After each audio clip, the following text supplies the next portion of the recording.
Las emociones son procesos influidos por nuestro pasado evolutivo y por nuestra historia personal que producen cambios fisiológicos y conductuales que son muy necesarios para sobrevivir. Vivimos en un estado emocional. Es imposible imaginar nuestra vida sin alegría, sin tristeza, sin odio, sin amor. Las emociones le dan color a los estados mentales. Las emociones nos ligan a nuestro pasado evolutivo. Compartimos emociones con otras especies. Y también nos diferencian de otras especies. Emociones como la culpa, emociones morales, la vergüenza, nos diferencian de nuestro pasado evolutivo. Pero hay otras emociones más básicas que nos unen a nuestro pasado evolutivo. Darwin, en un libro que se llamó La expresión de las emociones en humanos y animales, describió que ciertas emociones, el miedo, la alegría, la tristeza, la ira, el asco, la sorpresa, están en diferentes especies. Darwin mostraba dibujos y fotos de diferentes especies con expresiones faciales de ira, de asco, de miedo.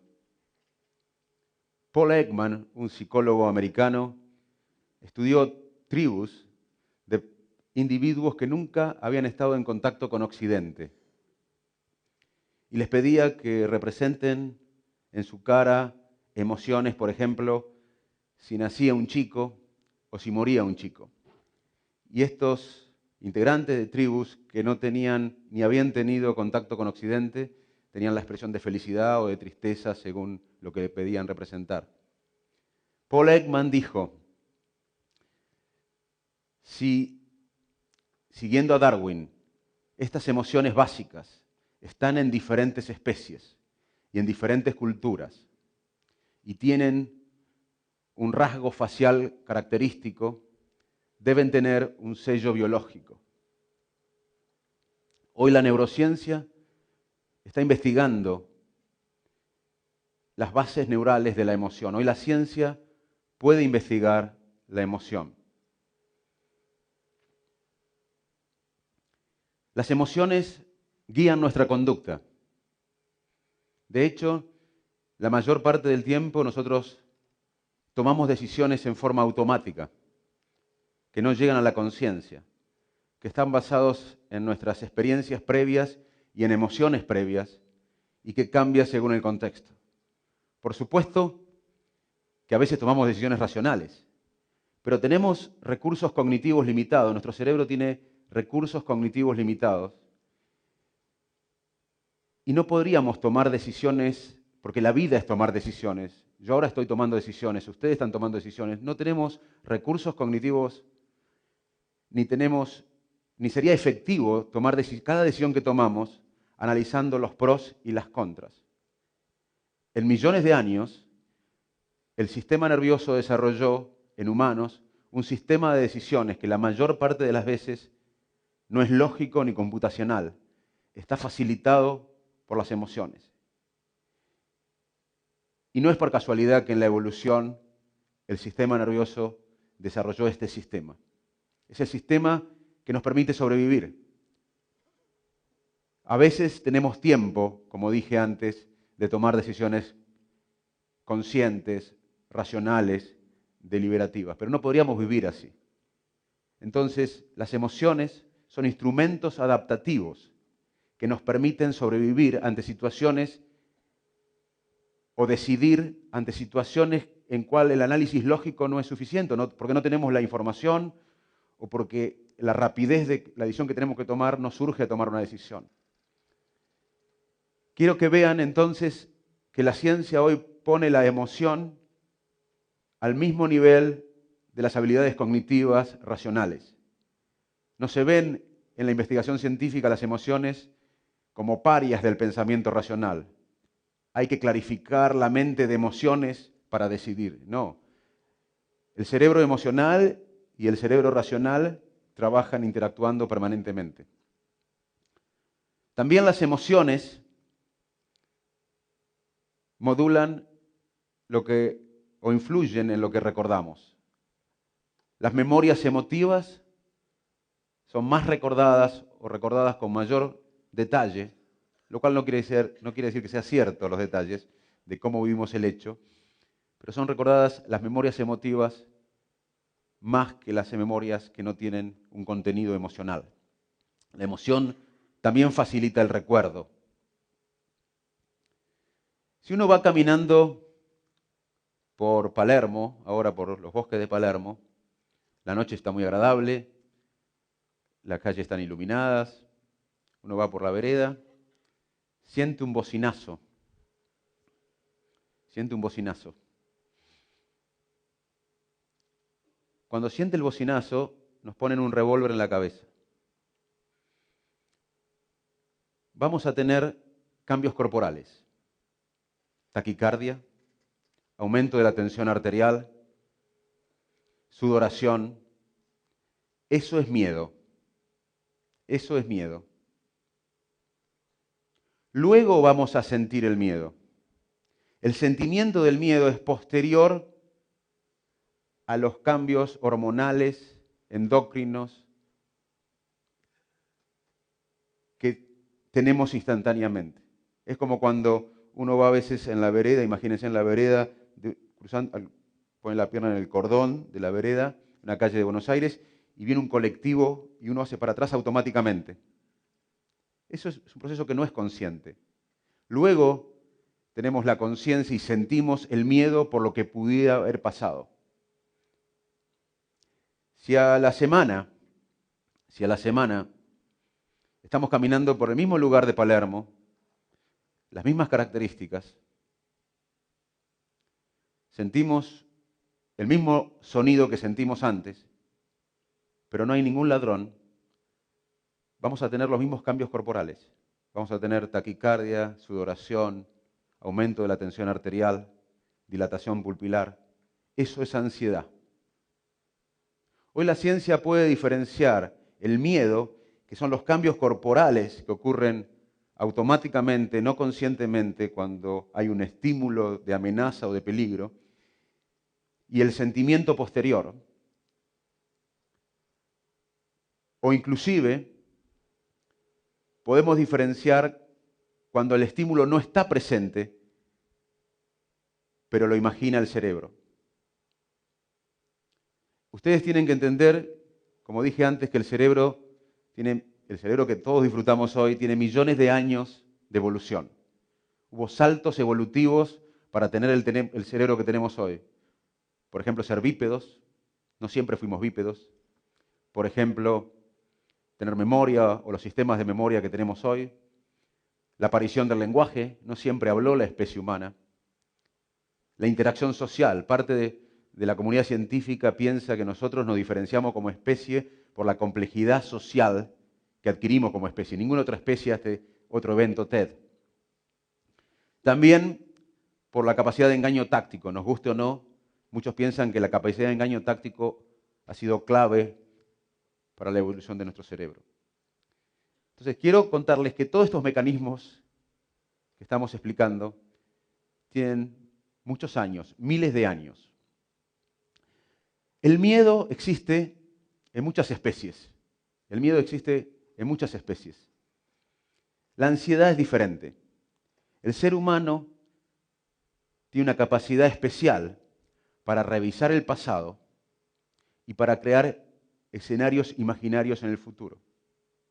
Muchas veces rumiamos o pensamos cosas que pudieron haber pasado y nos preocupamos y tenemos una respuesta ansiosa. O nos imaginamos el futuro y tenemos respuesta ansiosa. Si alguien de nosotros está preocupado por un examen o está preocupado por una tarea que tiene que hacer, eso no es miedo, es ansiedad. Hoy sabemos las bases neurales de ciertas respuestas del miedo.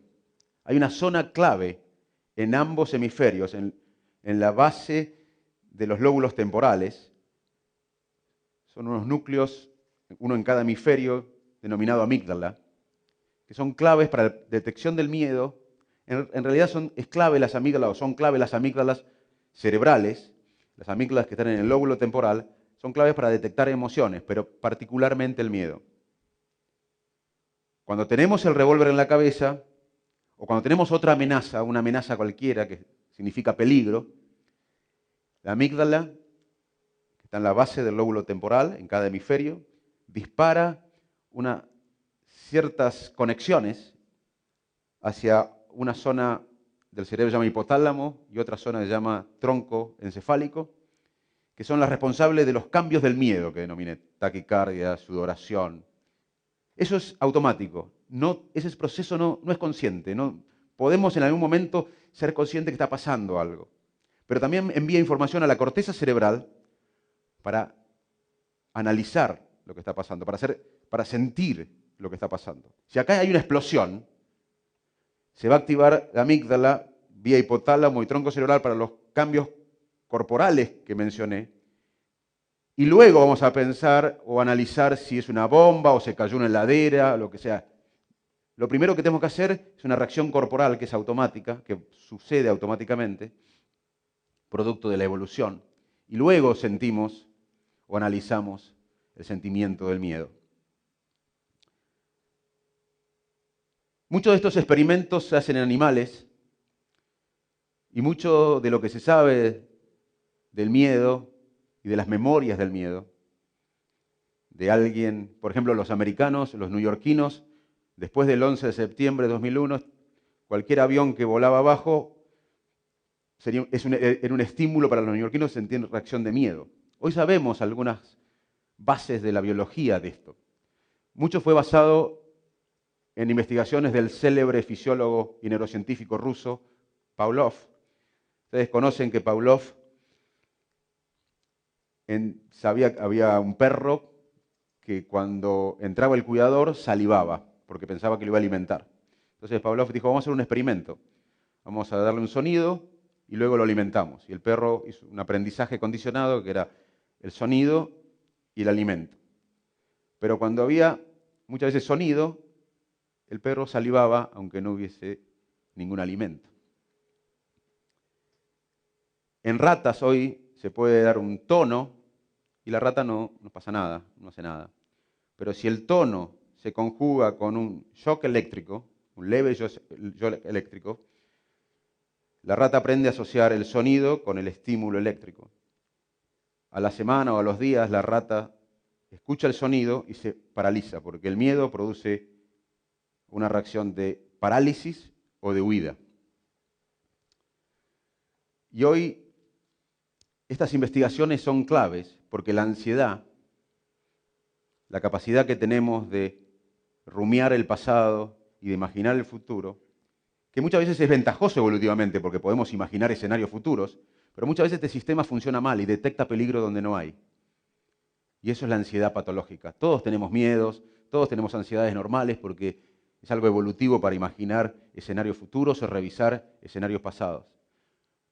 Pero hay ansiedad patológica o miedo patológico cuando estos fenómenos inciden en nuestra vida, cuando afectan nuestra vida laboral, social, familiar. Y estos son los trastornos psicopatológicos más frecuentes en la actualidad. Las enfermedades del cerebro son la principal causa de discapacidad en el mundo, más que el cáncer y más que la enfermedad cardiovascular.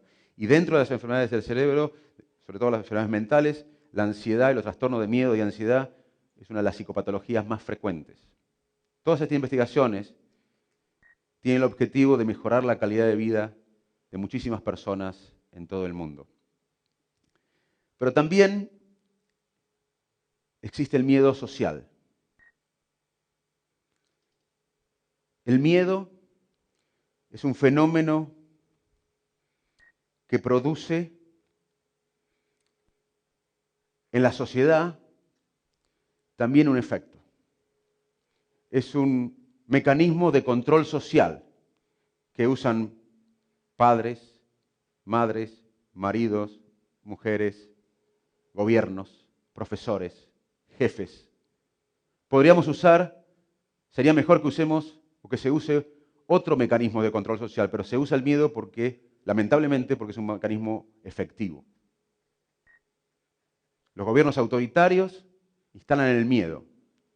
Nosotros sentimos miedo y el miedo, como somos seres sociales, lo puede interpretar el vecino, el compañero, el amigo.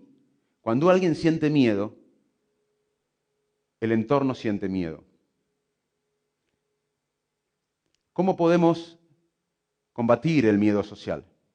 Porque somos seres sociales, pensamos automáticamente, a veces racionalmente, pero también pensamos socialmente y pensamos basados en nuestra cultura. La cultura, nuestros amigos, nuestra familia inciden en nuestros pensamientos. Y el mejor antídoto para el miedo social es la cooperación. La cooperación, estar juntos, ser solidarios. Es un buen mecanismo para combatir el miedo. O combatir todos los miedos, pero que quede preservado uno solo. El miedo al que le cantaba García Lorca. Que quede preservado el miedo a perder la maravilla. Muchas gracias.